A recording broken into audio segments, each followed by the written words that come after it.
Why isn't my piercing healing? It's taking forever. You're going to find out 10 reasons why that might be the case coming up next in Body Piercing Basics, episode number 38. So stick around.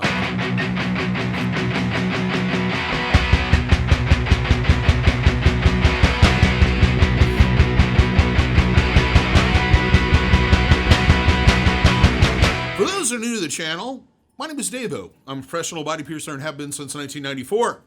I'm the owner and operator of the Axiom Body Piercing Studio, located here in Des Moines, Iowa, inside Skin Kitchen Tattoo. So I am talking to you at a level of expertise as a professional piercer. What we're going to do today is I'm going to go through 10 common reasons why piercings are taking much longer than originally you thought they were going to take. Usually when you get a piercing, your piercer will give you kind of an average time period ranging from the low-end quick guy and generally what the high long-term guy is or gal. This is no magic number that suddenly you wake up on the 18th week on a Thursday and at that exact time it is healed. This is estimating. This is a possible. Most people heal out about this time. It's on a broad range of people of different health, different genetic structure, and different habits. So always keep that in mind. So we're going to go through basically 10 main reasons why you may be seeing longer healing periods than you should. First one being is plainly the piercing was done incorrectly. Either the angle is off, it doesn't match your anatomy, or for one reason or another, it is causing more of a discomfort, scarring, etc., than it is allowing an easy heal for your body to do. When we do piercings and we place them, we try to place them where they're going to need the least amount of effort for your body to heal them correctly and with the least amount of issues. Sometimes if the angle's off or we're piercing something wrong, the anatomy just doesn't match, it just doesn't want to heal. Now, this is not uncommon, but it's not consistent. I always say, if you think it's not right, go see your piercer. If they give you a load of bowl, go see someone else in the area that has a reputation and have them take a look at it and get a second opinion. Piercers, regardless, we're human. Sometimes we have off days. Sometimes we read the anatomy wrong. It just happens. Second reason is that the jewelry is incorrect for the piercing. This could be one of three things. Either it's the wrong type, meaning that it should have been done with a straight barbell or a ring opposed to that curved barbell. It's the wrong size. Either it's too long, too short, or too thick or too thin for the piercing. The third one is the quality of the material that's actually being used is possibly substandard, or there isn't a good enough high polish on the jewelry and it is causing issues during the healing process, or maybe the ends are too heavy or they're getting caught on things. Lots of different things can contribute to piercings being prolonged healing because of the jewelry choice. Now, this is a hard thing for piercers, especially when they're starting out, of realizing there are situations when the client is not always right, that you have to go, hey, I'm going to lose a sale, but I'd rather pierce this with correct jewelry than pierce it with what this person wants. And some people will just go, yeah, I'll pierce that with anything. I don't care. I'm never going to see this person again. And they're going to have constant issues. So when your piercer gives you suggestions on jewelry size, type, etc., listen to them. They're giving you an educated suggestion of what is going to work best and what's going to heal the fastest. The other problem with jewelry is that it can be too heavy. This is especially true of anything that has large ends or very detail-oriented ends or very elaborate ends. They can cause an additional weight that will prolong your healing period because your body will think it's more abusive. Number 3, the aftercare instructions you were given or the ones that you decided upon are way too harsh for the piercing. This is using things that are very, very harsh, like hydrogen peroxide, alcohol, witch hazel, tea tree oil, antibacterial creams and ointments when there is no infection, and you're using something oil-based, which blocks the natural flow of oxygen to the piercing and doesn't allow it to discharge properly. Those things will all prolong your healing period. Also, using extremely harsh surgical scrubs and etc. can do the same thing. It's kind of a universal belief amongst most and kind of an established status quo that your best option with healing piercings is a mild saline solution, sterile or mixed up yourself, applied twice daily, and then rinsed afterwards for roughly about 10 minutes. I suggest, and this is kind of the thing that most people are on the fence about, also cleaning the area at least once a day with an antimicrobial or germicidal soap, just to make sure that we're cutting down on the amount of foreign pathogens in the area on a regular basis, kind of more of a hygiene situation than it is a definite thing. Now, if you've been told to rotate or work jewelry in and out of the piercing and move that inside of it, that is going to prolong your healing period. We used to tell people to do that 2 decades ago, but we've learned better. Things change. We got smarter. We know more about healing now. So if your piercer says to use any of those products, do a little research and find out what's going to work best for you. The other thing with Aftercare is not everybody's the same. Some people need a little help this way or a little help that way because of the level of their health, how they heal, etc. Everybody's a little bit different. Number 4, abuse of the piercing. This is an ongoing thing. If you are involved in any activities where you're putting pressure on the piercing or causing trauma to the piercing or impact to the piercing, this is going to cause problems. If you have a cat that is constantly gnawing on it or pulling on it, this is going to cause problems and prolong healing period. Also, wearing clothing that's constrictive, abrasive, or blocks the flow of oxygen to the piercing. Sleeping on the piercings. If anybody's watched this channel, they know I say that a lot. But in this case, yes, that will prolong your healing period and lead to a whole other host of problems. Number 5, you don't have the anatomy correct, or the correct anatomy for that particular piercing. This is as much the piercer's fault, if not more, than yours. They looked at your anatomy and said, yeah, it'll work. When the reality is that your anatomy is not well suited to that particular piercing, meaning that instead of healing the piercing, your body is trying to reject it.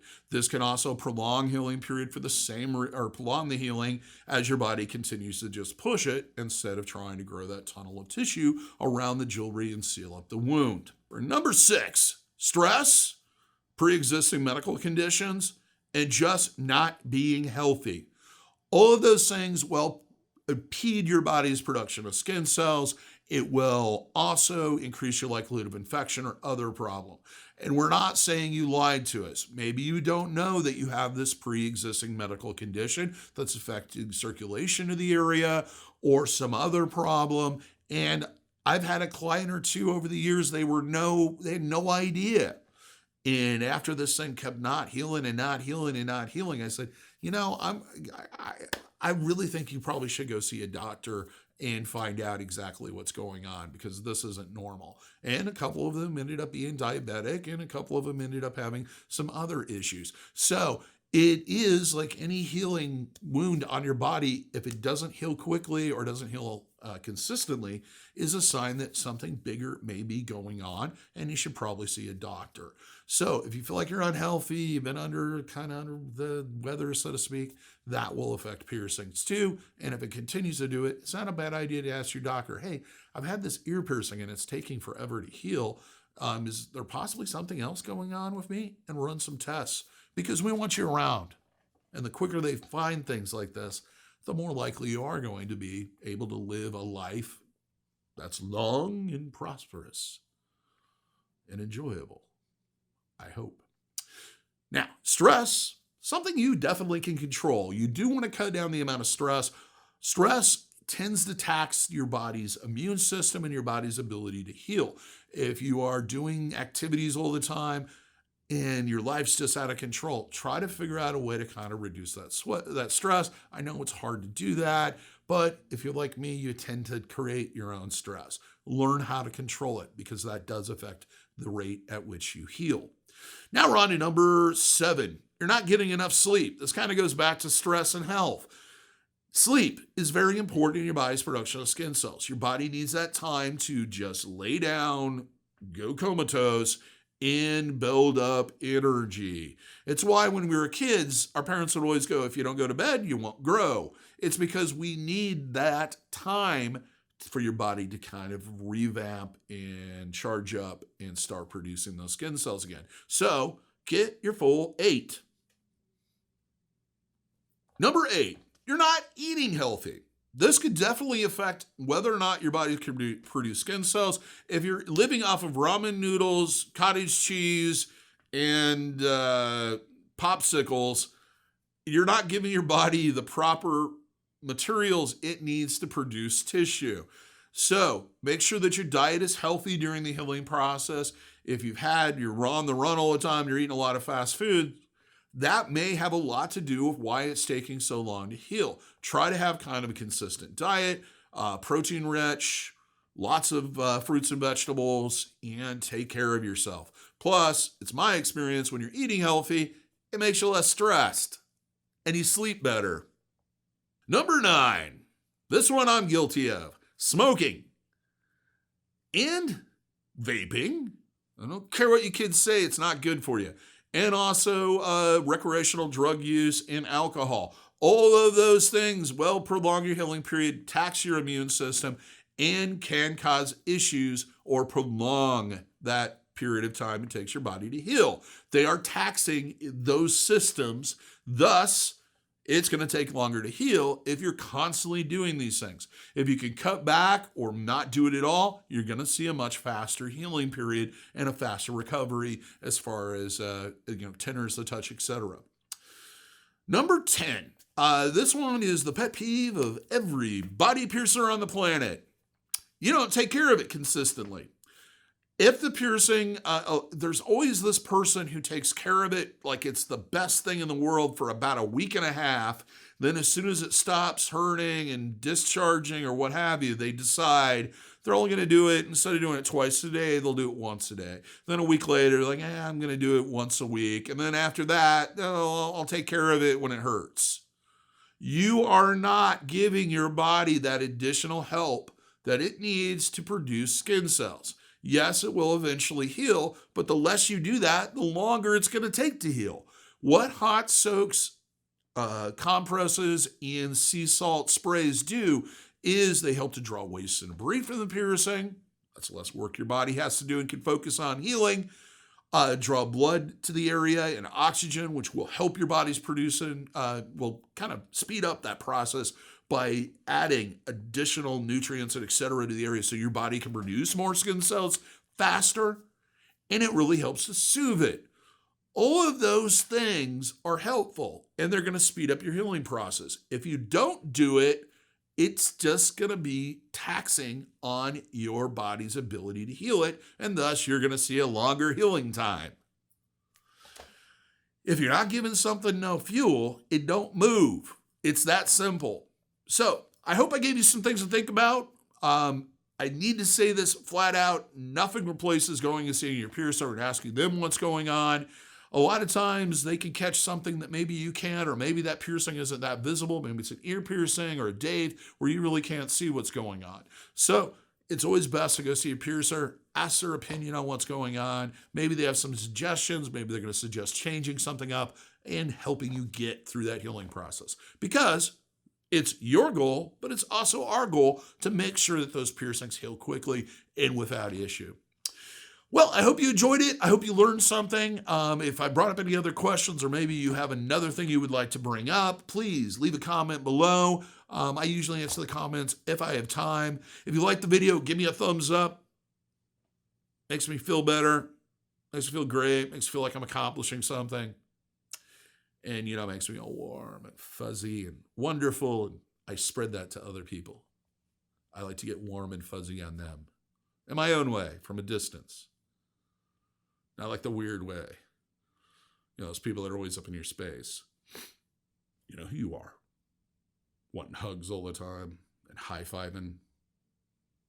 If you'd like to see more of these videos, please subscribe. Hit that notification just so you get notified when we're posting new content. We do put out roughly 4 to 5 videos a week covering body piercing and tattooing, and also our weekly update. So if you want to be in the know, that's how you know how to be in the know. I think that's right. If you would like to be stylish and show your body piercing and tattooing pride, also check out our merch store. Link is in the description. We have many very different items on there and a number of different designs where you can show your support for the channel and support for us, for the Axiom and the Skin Kitchen, and also look really cool doing it. Win, win, win, win. That's what that is. Other than that, have a good day. I hope all your piercings heal with ease and without a single issue. And if you're in the Des Moines, Iowa area, I hope to see you for your body piercing needs in the future. So long, everybody.